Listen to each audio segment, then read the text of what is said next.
Hi, it's Matt from Tubby Tarot again. Welcome. Today we're going to be doing a review of the Bonefire Tarot by Gabby Angus West. That's coming up right after this.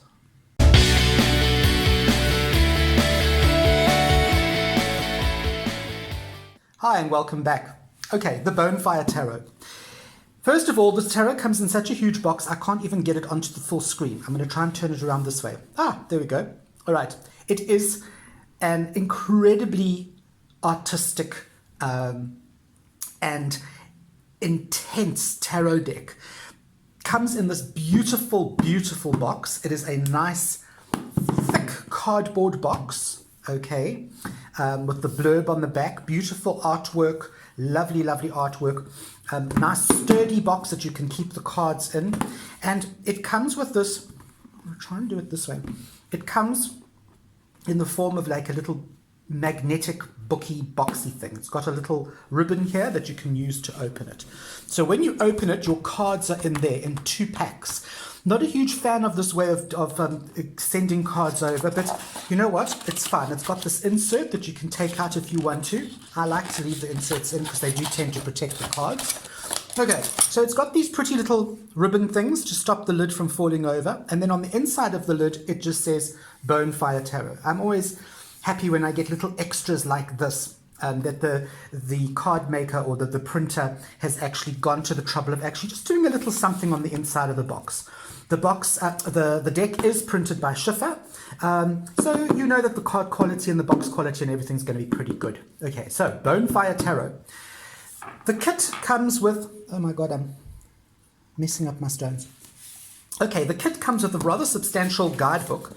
Very nice guidebook in color, full color guidebook with all the usual blah, blah, blah. But it gives a lot more about the cards as far as what the artist was thinking when she did these drawings and how the drawings relate to the RWS system of reading cards. Okay, so very nice, lovely book.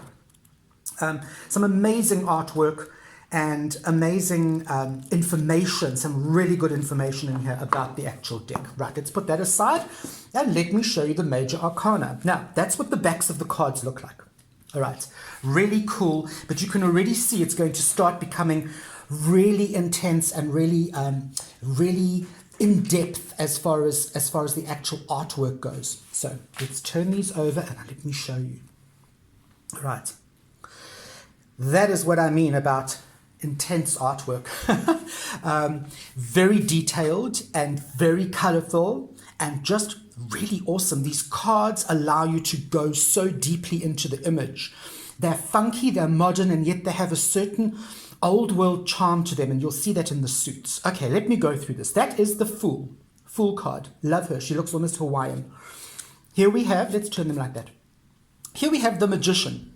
Okay, as you can see, there is so much going on in these cards. You've got your little deck of cards there. He's got the usual magician's hat.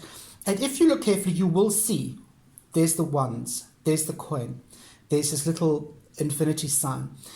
All the symbolism is there. Okay, even the little rose at the top. Here we have the High Priestess.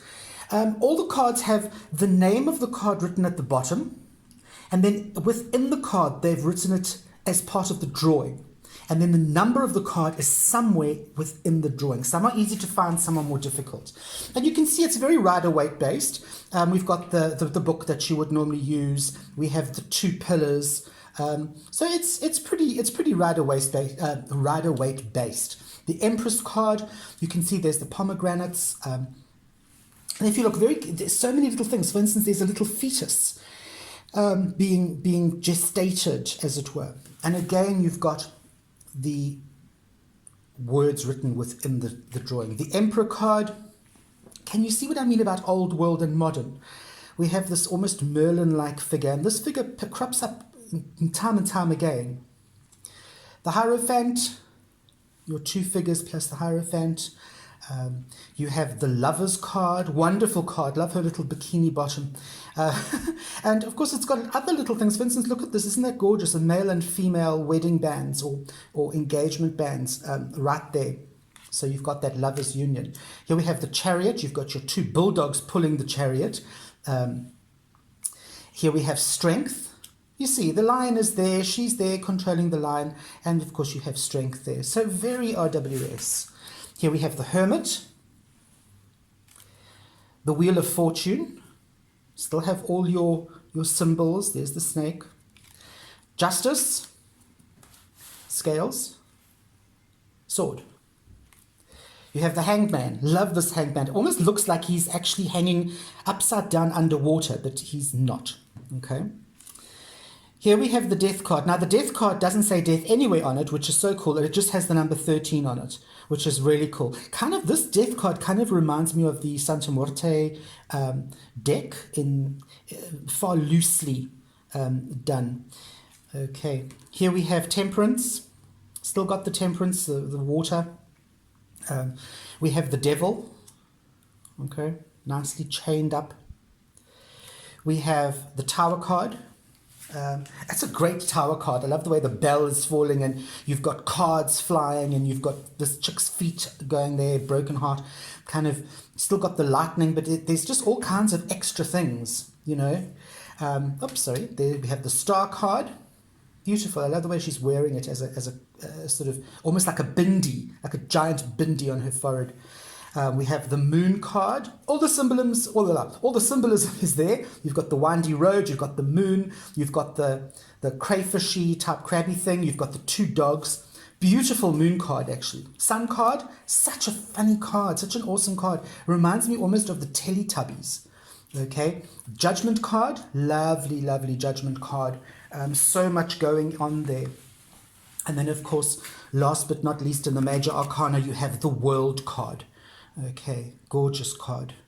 All right, things coming to fruition, things ending, things starting, you little papillae things there.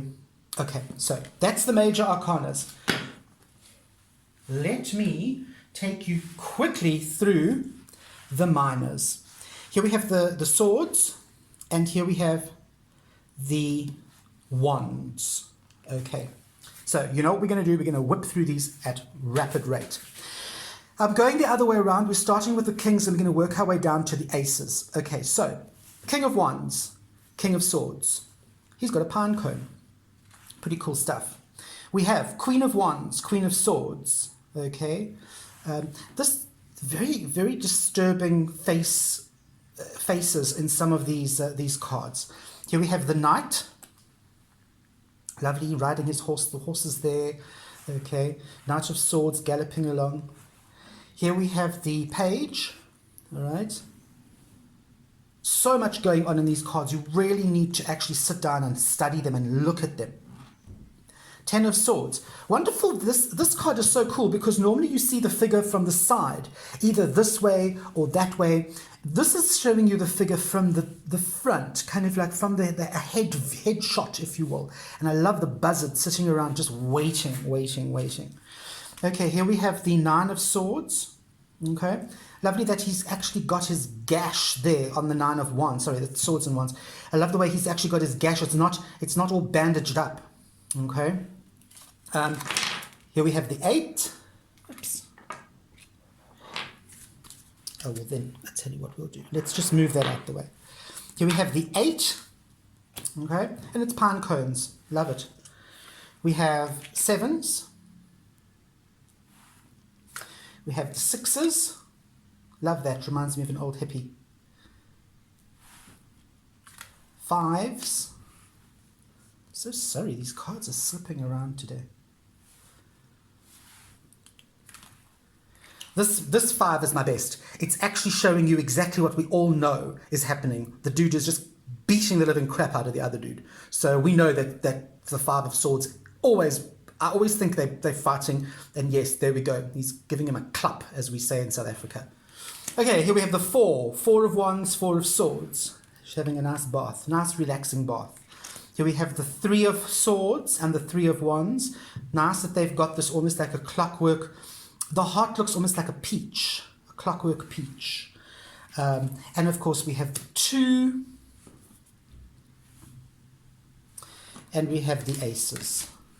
Now you can see with the cards, they are very glossy, Okay, I'm just trying to pick up now. When I want the light, I can't find it.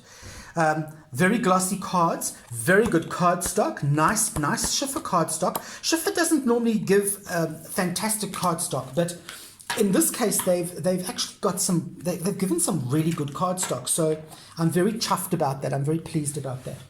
Okay, let's look at the cups and wands, cups and coins. Sorry. All right, cups and coins. Let's move you over there. All right.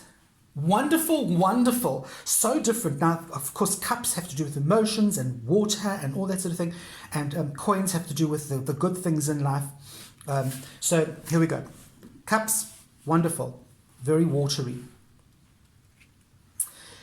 The Queen of Queens, the Queen of Cups, the Queen of Coins. You notice that the cups are very watery, very oceanic, as it were, very lake-like, whereas the coins tend to be very earthy with the apples on the trees and the there's even a pie there. Okay, my kind of card. All right, here we have the Knight. Okay, and I love this. Look, there's a tortoise. All right, so slow and steady with the coins. We know that the Knight of Coins is usually a bit of a plodder, and there he is embodied in that tortoise. Okay, we have the Page. All right, there's your fish coming out of the cup, and in fact, the fish is almost part of the cup here. You have the Tens. Okay, now you all know that I have a problem with the rainbow in the Ten of Cups.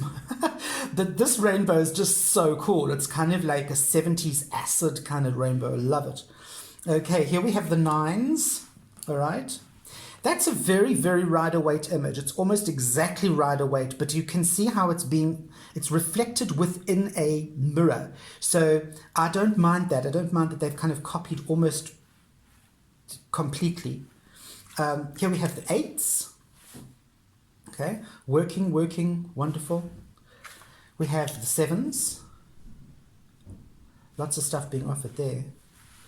We have the Sixes, okay, oops, the Fives, all right. We have 4, beautiful color, look at those colors, all right. We have the 3s,